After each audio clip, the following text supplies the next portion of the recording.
दोस्तों, आप ये तो जानते ही हैं, इस सृष्टि का निर्माण ब्रह्मा जी ने किया था, लेकिन ब्रह्मा जी की पत्नी कौन थी इसका आपको पता नहीं होगा। तो आपको बता दें कि ब्रह्मा जी ने अपनी ही पुत्री से विवाह किया था और उनकी पुत्री का नाम सरस्वती था, जिसे विद्या की देवी कहा जाता है। आपको यकीन नहीं हो रहा होगा, लेकिन ये सत्य है। ब्रह्मा जी ने अपनी ही बेटी से शादी की थी।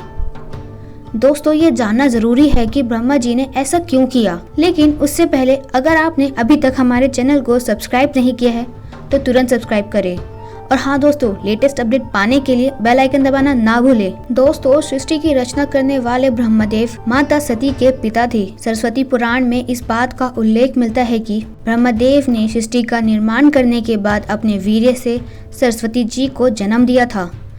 इनकी कोई माता नहीं है, इसलिए ब्रह्मा जी की पुत्री के नाम से जाना जाती है। वहीं मस्तक पुराण के अनुसार ब्रह्मा के 5 सिर थे।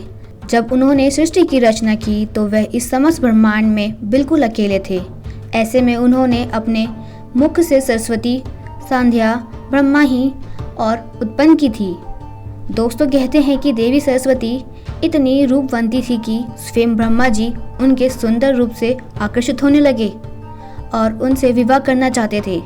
लेकिन जब माता सरस्वती को इस बात की भनक लगी तो वह ब्रह्मा जी से बचने के लिए चारों दिशाओं में छुपने लगी, लेकिन उनके सारे प्रयत्न विफल हुए। अंत में उन्होंने हार मान ली और उन्होंने ब्रह्मा जी के साथ विवाह करना पड़ा। ऐसा माना जाता है कि ब्रह्मा जी और देवी सरस्वती पूरे 100 वर्षों तक एक जंगल में पति पत्नी की तरह रहे। वहाँ उनके पुत्र स्वयंभू मनु का भी जन्म हुआ था। साथ ही मस्तक पुराण के अनुसार ब्रह्मा जी ने देवी सरस्वती पर कुदृष्टि डाली।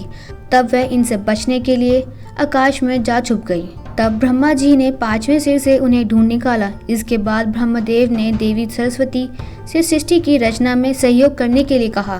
तब इनके पुत्र मनु का जन्म हुआ था, जिसे पृथ्वी पर जन्म लेने वाला पहला मनुष्य कहा जाता है। इसके अलावा मनु को वेदों, सनातन धर्म और संस्कृति समेत समस्त भाषाओं का जन्म भी कहा जाता है।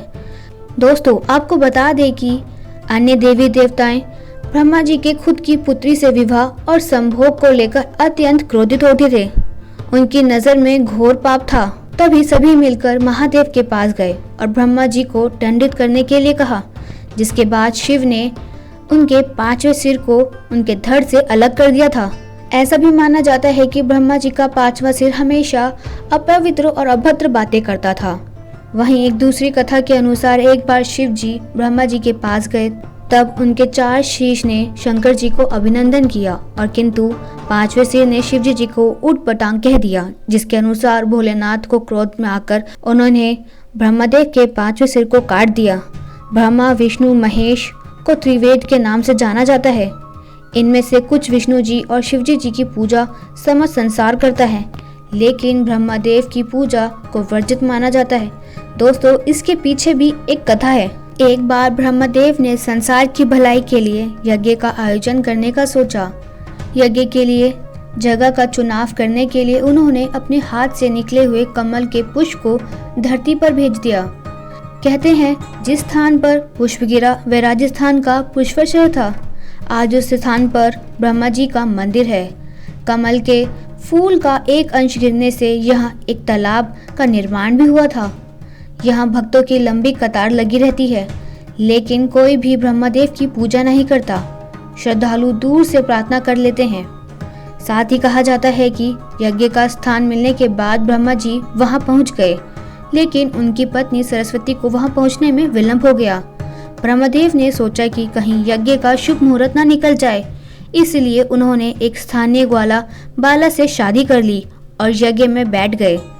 थोड़ी देर बाद जब सरस्वती पहुंची तो ये सब देखकर अत्यंत क्रोधित हुई और उन्होंने ब्रह्मा जी को श्राप दे दिया। पृथ्वी लोक पर कोई भी उनकी पूजा नहीं करेगा और ना ही उन्हें कोई याद करेगा। देवी सरस्वती का क्रोध देखकर सभी देवताएं घबरा गए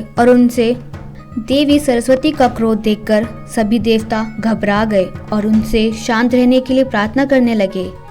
इतना ही नहीं, सभी देवताओं ने देवी से अपना श्राप वापस लेने के लिए भी कहा, लेकिन उन्होंने ऐसा नहीं किया। जब उनका क्रोध शांत हुआ तब उन्होंने कहा कि जिस स्थान पर कमल का पुष्प गिरा था सिर्फ वही स्थान ब्रह्मदेव की पूजा होगी।